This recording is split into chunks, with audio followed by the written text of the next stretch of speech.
एक मित्र ने पूछा है, बहुत कम संतों ने ब्रह्म सूत्र पर कुछ कहा है, उसकी व्याख्या की है, कृपया मार्गदर्शन करें। ब्रह्म सूत्र का सार क्या है? ऋषि क्या कहना चाहते हैं?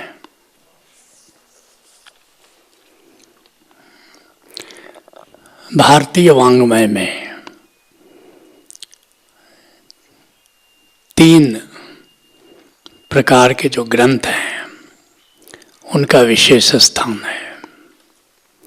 इन्हें प्रस्थान त्रयी कहा जाता है, अर्थात ऐसे ग्रंथ जिनके माध्यम से तुम परमात्मा की दिशा में प्रस्थान कर सकते हो। इसमें जो शिरोमणि ग्रंथ है वह है ब्रह्म सूत्र।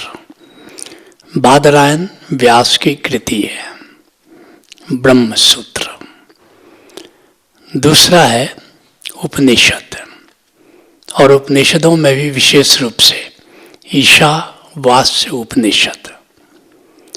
और तीसरा ग्रंथ है गीता, श्रीमद् भागवत गीता। ऐसा कहा जाता है प्रस्थान त्रयी में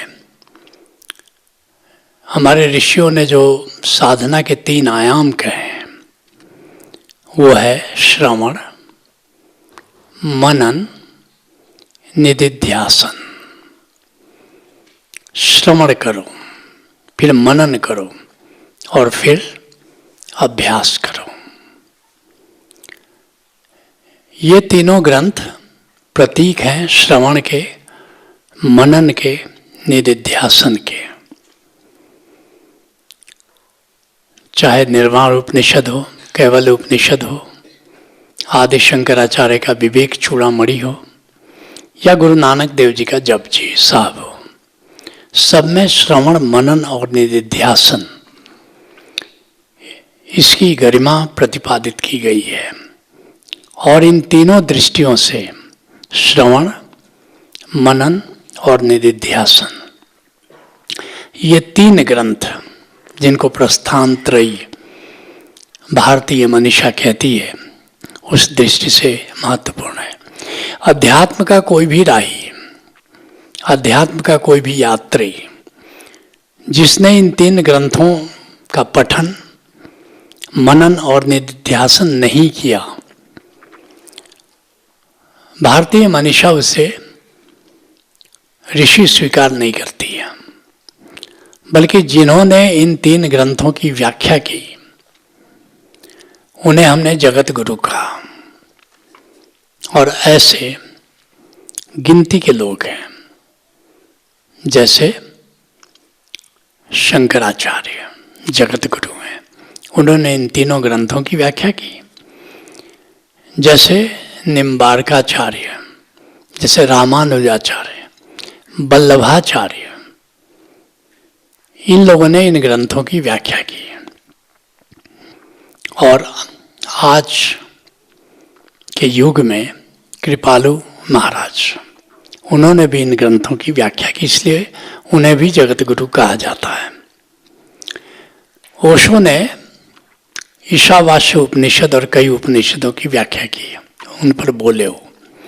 श्रीमद् भागवत गीता पर भी बोले, और उनका इरादा ब्रह्म सूत्र पर बोलने का था। बात बनी नहीं, कुछ भी कारण हो सकता है। यह भी एक कारण हो सकता है कि जिन लोगों से वो बोल रहे थे, क्या वे ब्रह्म सूत्र समझने के लिए तैयार थे? तो ब्रह्म सूत्र पर ओशो नहीं बोल पाए।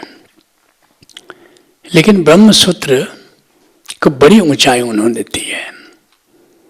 ब्रह्म सूत्र के कई व्याख्याकारों में एक मिथिला के व्याख्याकार हुए वाचस्पति मिश्र। और वाचस्पति मिश्र की जो व्याख्या है वो शंकराचार्य के व्याख्या की व्याख्या है। और जब वाचस्पति मिश्र उसकी व्याख्या कर रहे थे, ओशो ने बहुत ही सुंदर वाणी में उसका विवरण दिया है, वो तुम्हारे सुनने लायक है।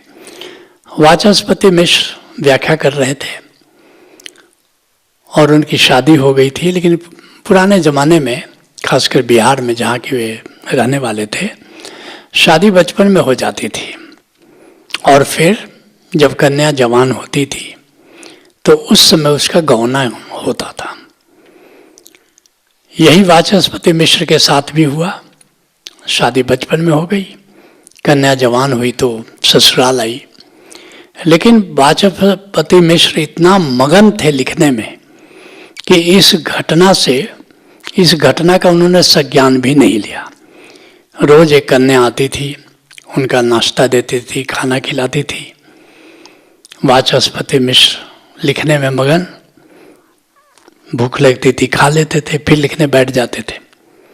और एक दिन उन्होंने अपना ग्रंथ पूरा किया और उस दिन थोड़ा ग्रंथ से ध्यान हटा तो उन्होंने उस कन्या को देखा और पूछा, तुम कौन हो? उसने कहा, मेरा नाम भामती है, मैं आपकी पत्नी हूँ। उन्होंने कहा, मेरी पत्नी? बोला, आपको मालूम नहीं है? बोला, मुझे तो कुछ भी मालूम नहीं है। तुम तो बहुत सुंदर हो, लेकिन अफसोस, मैंने संकल्प लिया है कि जिस दिन ये ग्रंथ पूरा होगा उस दिन मैं जंगल चला जाऊंगा साधना करने। मैंने ब्रह्म सूत्र की व्याख्या तो की, लेकिन ब्रह्म को मैंने अभी जाना नहीं, मुझे जाना पड़ेगा। लेकिन तुम्हें देखकर अब मेरा मन डावाडोल हो रहा है। मेरा मन कर रहा है कि इस संकल्प को मैं तोड़ दूं और यहीं रह जाऊं। उस कन्या ने, भामती ने, एक अद्भुत जवाब दिया। उसने कहा, आपके प्रति मेरे मन में बहुत सम्मान है, बहुत आदर है, बहुत श्रद्धा है। अगर आप अपने संकल्प को तोड़कर मेरे कारण यहाँ रुक जाते हैं तो आपके प्रति मेरे सम्मान में, मेरी श्रद्धा में कमी आ जाएगी। माना कि मुझे कष्ट होगा, लेकिन आप जाएं और अपने संकल्प को पूरा करें। वाचस्पति मिश्र ने कहा, तुम ठीक कहती हो, लेकिन तुम्हारा ये त्याग, तुम्हारा ये बलिदान, इसको मैं इतिहास में अमर कर जाना चाहता हूँ। इसलिए अपने इस ग्रंथ का नाम तुम्हारे नाम पर रखना चाहता हूँ। और उन्होंने उस ग्रंथ का नाम भामती रखा। भामती को पढ़ने का मुझे सौभाग्य मिला है, खूब सुंदर, क्योंकि शंकराचार्य की व्याख्या को भी समझने के लिए एक व्याख्या की जरूरत है, और वह काम वाचस्पति मिश्र ने किया है। और मुझे ऐसा लगा कि जो काम मेरे गुरु के हाथों से अधूरा रह गया, उस ग्रंथ पर मैं कुछ कहूँ, और मेरे कहने का तरीका काव्यात्मक है, इसलिए ब्रह्म सूत्र का अनुवाद मैंने शुरू कर दिया। और वह ब्रह्म सूत्र आधा भावानुवाद मैंने पूरा कर लिया है, और मैं समझता हूँ कुछ महीने और लगेंगे और ब्रह्म सूत्र पुस्तक आ जाएगी। ब्रह्म गीता नाम से प्रकाशित होगी, लेकिन ट्विटर पर तुम अभी से पढ़ रहे होगे, ब्रह्म सूत्र का एक एक सूत्र आता जा रहा है। और ब्रह्म सूत्र ग्रंथ अद्भुत है। उसको पढ़ करके मुझे ऐसा लगा, अगर ब्रह्म को समझना हो तो ब्रह्म सूत्र को पढ़े बिना, उसका मनन किए बिना, और जो बातें उसमें लिखी गई हैं उसका अनुभव किए बिना कोई ब्रह्म को नहीं जान सकता, कोई आत्मा को नहीं जान सकता, कोई समाधि को नहीं जान सकता। और तुम पूछते हो कि उसमें है क्या? उसमें यह है, यह सृष्टि क्या है, सृष्टि का रचयिता कौन है, ये जीवन क्या है, ये जीवन और मृत्यु का रहस्य क्या है, ये जीवन के पहले क्या है, जीवन के बाद क्या है। अनेक अनेक जो मत हैं इस विषय में, उन सभी मतों की उसमें चर्चा है। और याद रखना, बौद्ध मत बाद में आया, जैन मत बाद में आया, वेद पहले से थे। लेकिन ऐसा नहीं कि बुद्ध का जो दर्शन है, बुद्ध का जो विचार है वो पहले नहीं था। ऐसा नहीं कि भगवान महावीर ने जो विचार दिए वो पहले नहीं था, वो पहले भी था। इसलिए ब्रह्म सूत्र उन सब मतों का खंडन भी करता है। और शंकराचार्य ने एक बड़ा काम किया कि उन मतों को बौद्ध मत, जैन मत, इन मतों से जोड़ा और जोड़ करके समझाया कि कैसे ये वेद के अनुरूप नहीं है, कैसे ये श्रुतियों के अनुरूप नहीं है। अब कुछ एग्जाम्पल तुमको मैं देना चाहूँगा। जैसे जैन मत ब्रह्म की चर्चा नहीं करता, मैं मत की बात कर रहा हूँ, मैं भगवान महावीर की बात नहीं कर रहा हूँ। भगवान महावीर ने क्या कहा, जैन मत वही हो ये जरूरी नहीं है। क्यों? क्योंकि फिर मानने वाले ने जो समझा, फिर उन्होंने जो लिखा, उससे जैन मत तैयार हुआ। बौद्ध मत कोई जरूरी नहीं है जो बुद्ध ने कहा वही बौद्ध मत है। बुद्ध को मानने वाले विद्वानों ने जो लिखा उसके आधार पर बौद्ध मत तैयार हुआ। जैसे जैन मत कहता है कि आत्मा है, परमात्मा की चर्चा नहीं करता। सृष्टि का रचयिता कोई है, ऐसी कोई चर्चा नहीं करता। लेकिन शब्दों के कारण भी भेद पड़ गया। तुमको जानकर आश्चर्य होगा कि ब्रह्म सूत्र जिसको आत्मा कहता है, भगवान महावीर या जैन मत उसको आत्मा नहीं कहता। किसको कहता है ब्रह्म सूत्र आत्मा? जो निराकार है, जो नाद से निनादित है, जो नूर से जगमगा रहा है, ब्रह्म सूत्र उसको आत्मा कहता है। लेकिन जैन मत किसको आत्मा कहता है?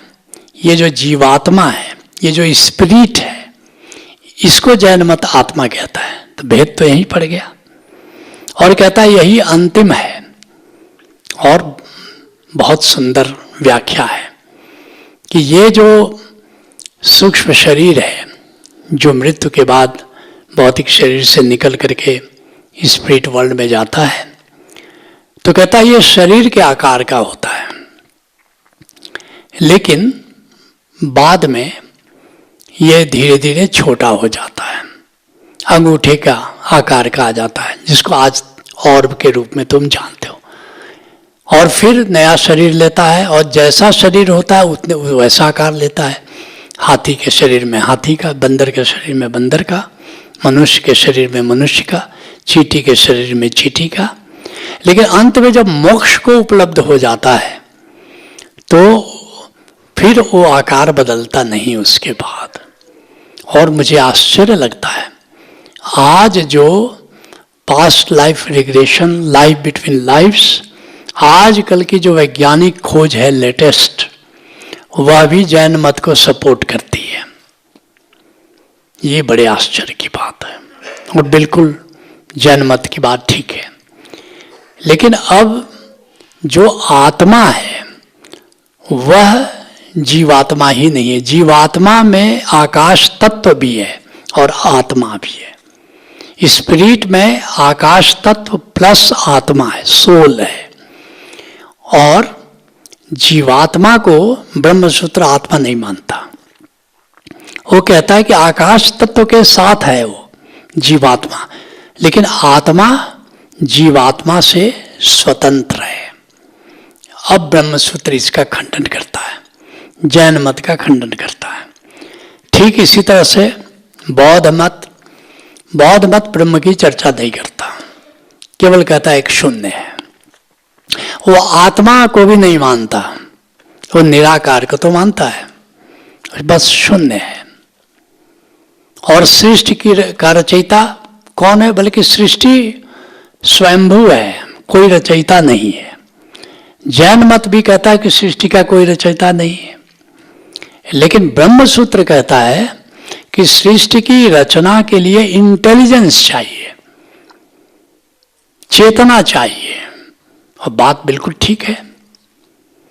इंटेलिजेंस के बिना ये बताओ अगर इंटेलिजेंस नहीं है तो कान का डिजाइन कैसे बनेगा कि सुने, आंख का डिजाइन कैसे बनेगा कि देखे, और सूरज, चांद, तारे, ये सब कुछ कितना सुनियोजित है।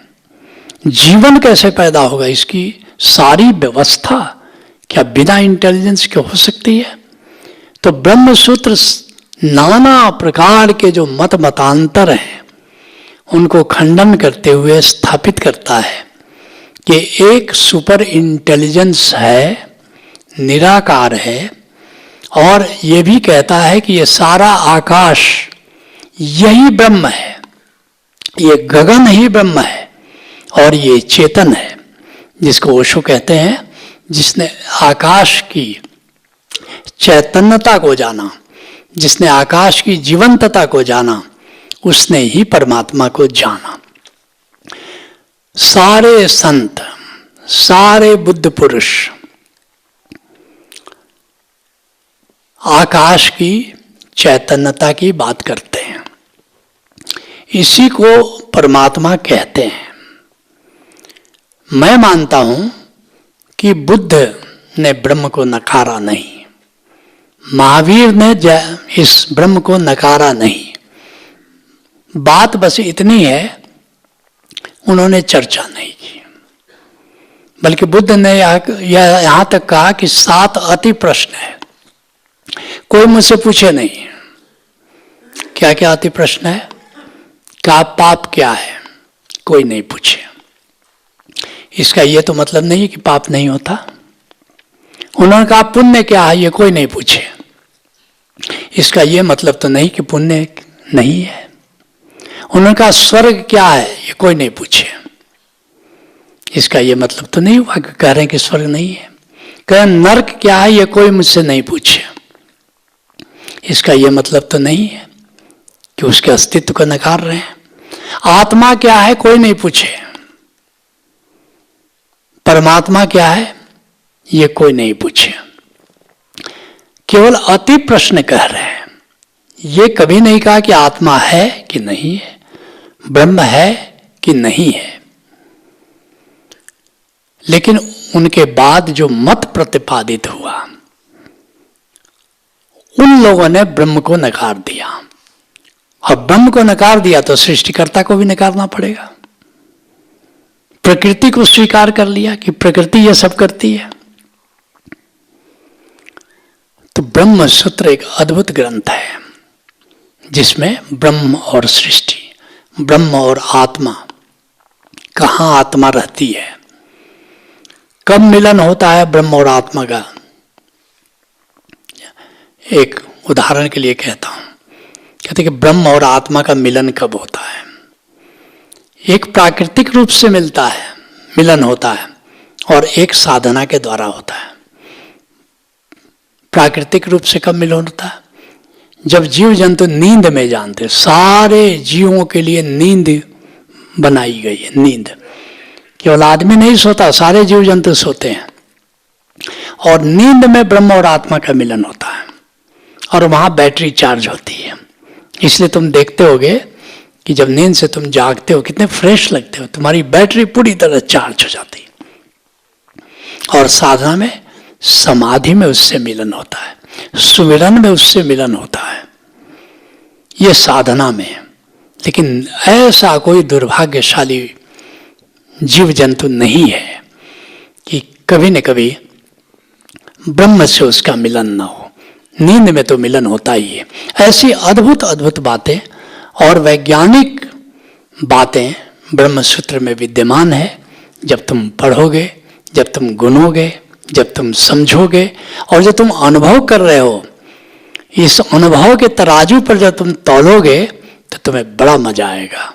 Let's acknowledge.